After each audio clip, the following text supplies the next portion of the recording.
খাবার বানিয়েছিস? হ্যাঁ, তোমার জন্য বানিয়েছি। আরে বাহ, তুই খেয়েছিস? হ্যাঁ, তুমি খেয়ে নাও। হ্যাঁ, এত কিছু বানিয়েছিস। আচ্ছা দেখ, এই মেয়ে না থাকলে না বাবাদের আদর যত্ন কেউ কিছু করতে পারে না। এই যে তোর বিয়ের কথা হচ্ছে, তোর বিয়ে হয়ে গেলে তখন আমাকে এইভাবে যত্ন করে খাবারটা খেয়ে দেবে মা। তুই জলটাই জানিস নি রে? জল আমি জলটাই আনতে ভুলে গেছি। মেয়ে বিয়ে হয়ে গেলে সত্যি তখন যে কিভাবে চলবে কে জানে। দে মা।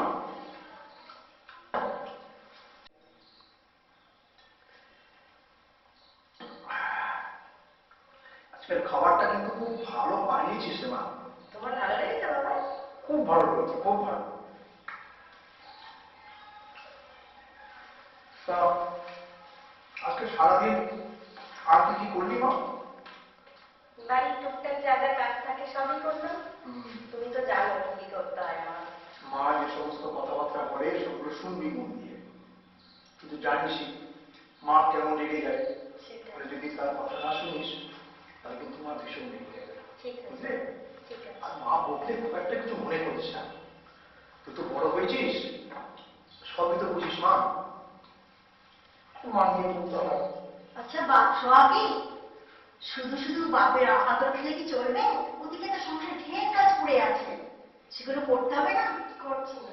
যাও, কাজগুলো একটু দেখে করে নাও। থাক না, একটু থাক মা, পেটটা খেলা একটু থাক আমার কাছে। ঠিক আছে। বল। মেয়ের বিয়ের ভাবনা কি কিছু ভাবলে? মেয়ের বিয়ে ভাবনাটাই তো ভাবছিলাম, সেই কথাই তোর সঙ্গে হচ্ছিল, বুঝলে? একবার ভাবছি মেয়ে বিয়ে হয়ে গেলে এইভাবে যত্ন করে কে আমাকে খাওয়াবে। আবার ভাবছি তাই বলে তো আর মেয়ে ঘরে রাখা যায় না। কিন্তু কি জানো, ডক্টর রুদ্র আছে না, ওর সাথে কথা বললাম। পাত্র ভালো, কিন্তু ওর যৌতুকের চাহিদাটা এত বেশি, কত টাকা আমি জোগাড় করতে পারবো না। তো তুমি একদিনে কি ছাই ভাষা আবিষ্কার করছো যে তুমি আমার মেয়ের বিয়ের কথা ভাবতে পারোনি? তুমি শোনো, আমার কাজ নেই, আমার কোনো খুঁটা দিও না, আমার অনেক কাজ করতে হয়। আর মেয়ের বিয়ে নিশ্চয়ই দিতে পারবো, তাই বলে অত টাকা কম দিয়ে আমি মেয়ের বিয়ে দেবো না, সে তুমি যাই বলো। বিয়ে তো দিতেই হবে, যেভাবে হোক বিয়ের ব্যবস্থা তো করতে হবে, মেয়ে বড় হয়েছে। কিরকম আমি বিয়ে করবো না। বিয়ে করবো না বললে কি হয় মা?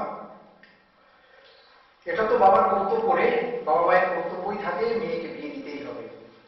কেন বিয়ে করবে না? বিয়ের তো যথেষ্ট বয়স হয়েছে। বলি বিয়ে করবে না তো কি সারা জীবন আমার ঘরে বসে খাবে, এই চিন্তা ভাবনা করেছো তুমি? সেটি হচ্ছে না বাচ্চা, তোমাকে বিয়ে করতেই হবে। আমি বলি কি, পণ ছাড়া এখন তো মেয়ে বিয়ে হবে না। তুমি আর কাজ করো না, তোমার যে গয়নাগুলো আছে ওই গয়নাগুলি বরং দাও, ওই দিয়ে না হয় মেয়ের বিয়েটা আমি সারি। ও তাই বলো? হ্যাঁ, এতদিনে আমার গয়নার উপরে তোমার নজর পড়লো, তাই তো মিষ্টি মিষ্টি কথা। ভাবছি আমার কি রেখে তোমার সঙ্গে বিয়ে দিয়েছিল সে স্বয়ং ভগবানই জানে। না না না, আমার গয়না আবার আমি পরে সময় পেলে ফিরিয়ে দেবো, আবারটা ঘুরিয়ে দেবো।